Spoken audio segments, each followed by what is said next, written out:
हम बात कर रहे हैं एक ऐसे ट्रक की जिसको पूरे 8500 किलोमीटर ट्रेवल करना था। लेकिन मसला सिर्फ ये नहीं था कि ट्रक को इतना लंबा सफर कैसे करवाया जाए, बल्कि असल मसला ये था कि इस ट्रक में बर्फ का एक बहुत बड़ा ब्लॉक रखा गया था जिसको अफ्रीका के आग बरसाने वाले सहरा से सही सलामत गुजारना था। यानी जिस सहरा में बर्फ तो क्या लोहा भी नरम पड़ जाता है, उस सहरा में इस ट्रक को पूरे 10 दिन गुजारने थे। लेकिन चैलेंज ये था कि किसी भी हालत में बर्फ पिघलने ना पाए, और वो भी बगैर रेफ्रिजरेटर के। ज़ेम टीवी की वीडियोस में एक बार फिर से खुशामदीद। नाजरीन, ये बात है 1959 की, जब पूरी दुनिया की अटेंशन एक आइस ब्लॉक ने घेर रखी थी। ये आइस ब्लॉक 3050 केजी वजनी था और इसको दुनिया के एक कोने से दूसरे कोने तक पहुंचाना था, और वो भी बगैर रेफ्रिजरेशन के। यानी इसका स्टार्टिंग पॉइंट था नॉर्वे का शहर मोई राना, और इसका एंडिंग पॉइंट था लिब्राविल, जो सेंट्रल अफ्रीका में एक शहर है। लेकिन आखिर ऐसा किया क्यों जा रहा था? इस आइस ब्लॉक को इतना दूर क्यों ले जाया जा रहा था? असल में ये मामला शुरू हुआ था एक साल पहले, यानी 1958 में। लग्जमबर्ग यूरोप का एक मुल्क है जहां से एक बहुत फेमस रेडियो स्टेशन चलाया जाता था। ये ब्रॉडकास्ट रेडियो लग्जमबर्ग के नाम से पूरी दुनिया में फेमस थी। इस रेडियो स्टेशन की तरफ से सारे सुनने वालों के लिए एक अनोखा चैलेंज रखा गया, और वो चैलेंज ये था कि अगर कोई भी आदमी 3 टन वजनी आइस ब्लॉक को आर्कटिक रीजन से अफ्रीका तक लेकर जाएगा तो उसको एक बहुत भारी इनाम दिया जाएगा। रेडियो लग्जमबर्ग की तरफ से ये डिसाइड किया गया था कि हर किलोग्राम आइस के बदले में 1 लाख फ्रांसिस दिए जाएंगे, जो आज के दौर में $16,000 बनते हैं। हर 1 केजी के $16,000 यानी 3 टन वजनी आइस ब्लॉक के $48 मिलियन बनते हैं, जो वाकई एक बहुत बड़ी रकम है। लेकिन इस चैलेंज के कुछ रूल्स भी थे। पहला रूल तो ये था कि ये आइस ब्लॉक 1 पीस में लेकर जाना है। दूसरा रूल था कि इसको सिर्फ बाय रोड ट्रांसपोर्ट किया जाएगा। तीसरा और सबसे मुश्किल रूल ये था कि चैलेंज को पूरा करने के लिए रेफ्रिजरेटर का इस्तेमाल नहीं किया जा सकता। रेडियो लग्जमबर्ग ने इतना भारी इनाम इसी वजह से रखा था क्योंकि उनको अच्छी तरह मालूम था कि इतना बड़ा आइस ब्लॉक आर्कटिक रीजन से अफ्रीका तक लाना किसी भी सूरत में मुमकिन नहीं है, क्योंकि ये कोई छोटा मोटा सफर नहीं, बल्कि ये सफर पूरे 8500 किलोमीटर लंबा है, जिसमें 2500 किलोमीटर अफ्रीका का वो सहरा है जहां टेम्परेचर 50 डिग्री सेंटीग्रेड होता है। यानी बर्फ जो फ्रीजर से निकलते ही मिनटों में पिघल जाती है, वो भला इस हफ्तों लंबे सफर में सही सलामत कैसे मंजिल तक पहुंच पाएगी? रेडियो लग्जमबर्ग ने ये चैलेंज तो दिया, लेकिन यही चैलेंज उनको किस मुश्किल में फंसा देगा इसका उनको अंदाजा भी नहीं था।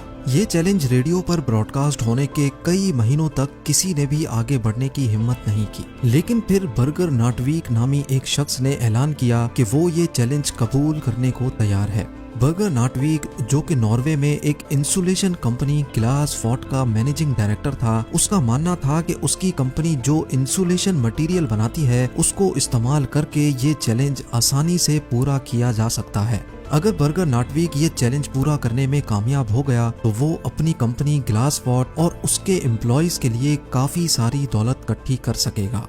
पूरी दुनिया में ये बात फैल चुकी थी कि एक शख्स ने रेडियो लग्जमबर्ग का आइस ब्लॉक चैलेंज कबूल कर लिया है। इस काम को अंजाम देने के लिए नाटवीक ने एक टीम बनाई और चैलेंज को पूरा करने के लिए काम शुरू कर दिया, जिसकी वजह से कई न्यूज़पेपर की हेडलाइंस में नाटवीक के चर्चे होने लगे।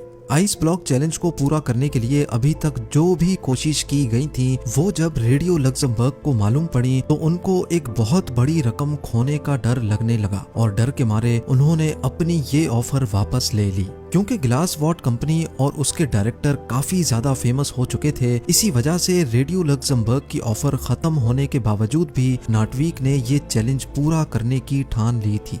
उनका मानना था कि अगर उनको पैसे ना भी मिले तब भी वो ये चैलेंज पूरा करेंगे, क्योंकि इसकी वजह से इनकी कंपनी की पब्लिसिटी में इजाफा होगा। ये चैलेंज अब स्टार्ट करने का वक्त आ चुका था। ये फैसला हो चुका था कि आइस ब्लॉक को नॉर्वे के शहर मोई राना से ऑल द वे अफ्रीका में गैबोन के शहर लिब्राविल तक भेजा जाएगा। आइस ब्लॉक को Denmark, Netherlands, Belgium, France, Spain और मोरक्को के बाद अल्जीरिया के सहरा से गुजारकर गैबोन तक लाया जाएगा। नेटवीक की टीम में एक इंजीनियर, 4 ड्राइवर्स, एक ट्रक मैकेनिक और 2 कैमरामैन भी शामिल थे। उन्होंने 3 टन वजनी आइस ब्लॉक को ग्लेशियर से काटने का फैसला किया, लेकिन इतना बड़ा आइस ब्लॉक एक ही साथ उठाना काफी मुश्किल था। इसीलिए 200 केजी के ब्लॉक्स को काट काट कर हेलीकॉप्टर के जरिए नीचे भेजा गया।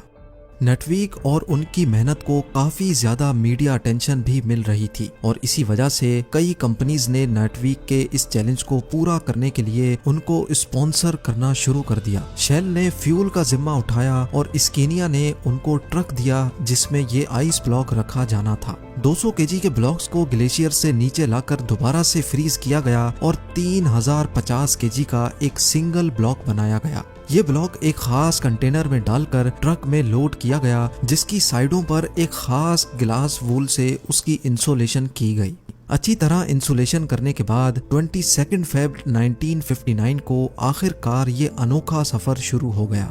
शुरुआत का सफर तो काफी ज्यादा आसान था क्योंकि इन इलाकों में मौसम भी काफी खुशगवार था और रोड्स भी ठीक ठाक थे। क्योंकि ये न्यूज पूरी दुनिया में फैल चुकी थी, इसी वजह से ये ट्रक और उसका क्रू जिस भी बड़े शहर से गुजरते थे, वहाँ के लोग उनका इस्तकबाल करते और नारे लगाकर उनका हौसला बढ़ाते थे। जैसे जैसे उनका सफर बढ़ता जा रहा था, उनकी पब्लिसिटी में मजीद इजाफा होता जा रहा था। जब ये ट्रक पेरिस से गुजर रहा था तो उनको वहाँ की पुलिस ने भीड़ वाले इलाकों से गुजारने के लिए खास प्रोटोकॉल भी दिया। यहाँ तक के पेरिस के मेयर ने क्रू की दावत भी की थी। इस सफर को एक हफ्ता गुजर चुका था। माँ से पहुँचने पर ट्रक को क्रेन की मदद से एक शिप पर रखा गया क्योंकि अब उनको समंदर का एक बहुत बड़ा हिस्सा पार करना था। समंदर के दूसरे हिस्से पहुँचने पर कंडीशंस बिल्कुल ही अलग हो चुकी थी। ट्रक अब अफ्रीका की जमीन पर आ चुका था जहां दिन के टाइम पर गर्मी इंतहाई शदीद थी। न सिर्फ आइस ब्लॉक के पिघलने का खतरा था, बल्कि गर्म रेत पर सफर करने से ट्रक के इंजन को भी खतरा था और उनके साथ मौजूद क्रू की तबीयत बिगड़ने का भी खौफ मंडला रहा था। इन सारे खतरों के अलावा ट्रक को सिक्योरिटी थ्रेट भी था क्योंकि जिस सहरा से वो लोग गुजर रहे थे उस इलाके में जंग चल रही थी और फ्रीडम फाइटर्स के लोग पहाड़ों में ही छुपे होते थे। वो लोग अपनी बातें मनवाने के लिए ट्रक और उसके क्रू को होस्टेज भी बना सकते थे। इस खतरे से निपटने के लिए फ्रेंच फॉरेन लीजन ने ट्रक और उनके क्रू को सहरा के कुछ एरियाज में सिक्योरिटी दी और उनको खास इंस्ट्रक्शंस दी कि कम से कम स्टॉप लेकर उनको इस सहरा से गुजरना है। लेकिन क्योंकि इस सहरा में प्रॉपर रोड नहीं थे, इसी वजह से ट्रक बार बार रेत में फंस जाता था। उनको मंजिल तक पहुंचने की जितनी ज्यादा जल्दी थी, उतना ही ज्यादा उनके रास्ते में मुश्किलात आ रही थी। हर मर्तबा जब ट्रक फंस जाता था तो उसको रेत से निकालने में क्रू को घंटों लग जाते थे। दुनिया के सबसे महंगे आइस ब्लॉक को ट्रांसपोर्ट करने का ये मिशन अब इनके गले में आ चुका था। एक तरफ फ्रीडम फाइटर्स का खौफ था तो दूसरी तरफ गर्मी ने क्रू की हालत बिगाड़ कर रखी थी और सोने पे सुहागा इस गर्मी ने ट्रक के अंदर मौजूद आइस ब्लॉक को मेल्ट करना शुरू कर दिया था। अगर क्रू यहाँ फंस गया तो ना ही उनका मिशन पूरा हो सकेगा और ना ही हजारों मील दूर से निकाली गई बर्फ बच सकेगी। सहरा से गुजरने वाले मुसाफिरों के जानवरों को उन्होंने पिघलने वाली बर्फ का पानी भी पिलाया, जो कि असल में दुनिया का सबसे महंगा तरीन पानी था। कई रातें उन्होंने रेत पर ही स्लीपिंग बैग बिछाकर गुजारी और आहिस्ता आहिस्ता मुश्किलात को फेस करते मंजिल की तरफ बढ़ते गए। आखिरकार वो इस सहरा को पीछे छोड़ने में कामयाब हो ही गए और अब उनकी मंजिल काफी ज्यादा करीब थी। पूरे 28 दिनों के सफर के बाद ट्रक, क्रू और बचा हुआ आइस ब्लॉक लिब्रेविल पहुंचने में कामयाब हो गया था। लिब्रेविल पहुंचने पर उनका भरपूर इस्तकबाल किया गया, लेकिन सबको सिर्फ एक बात जाननी थी कि 28 दिन के सफर और मुश्किल तरीन कंडीशन से गुजरने के बाद आखिर कंटेनर में कितनी बर्फ बची है। हैरत अंगेज तौर पे जब ट्रक का कंटेनर खोला गया तो उसके अंदर का मंजर देखकर यकीन करना मुश्किल था। जी हाँ, नॉर्वे से निकलते वक्त आइस ब्लॉक 3050 केजी का था, लेकिन पूरे 28 दिनों के मुश्किल तरीन सफर के बाद हैरत अंगेज तौर पे आइस ब्लॉक का वजन 2714 किलोग्राम था। सिर्फ 11% बर्फ यानी सिर्फ 336 किलोग्राम आइस रास्ते में पिघल चुकी थी और बाकी सारा आइस ब्लॉक वन पीस में मौजूद था।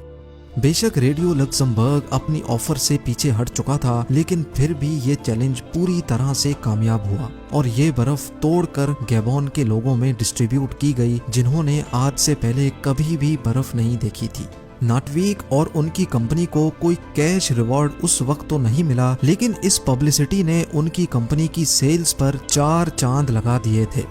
ग्लास वॉट आज भी ग्लावा के नाम से इंसुलेशन मटेरियल बनाती है और 1959 के बाद से इनकी पॉपुलैरिटी में मजीद इजाफा ही होता जा रहा है। उम्मीद है जेम टीवी की ये वीडियो भी आप लोग भरपूर लाइक और शेयर करेंगे। आप लोगों के प्यार भरे कमेंट्स का बेहद शुक्रिया। मिलते हैं अगली शानदार वीडियो में।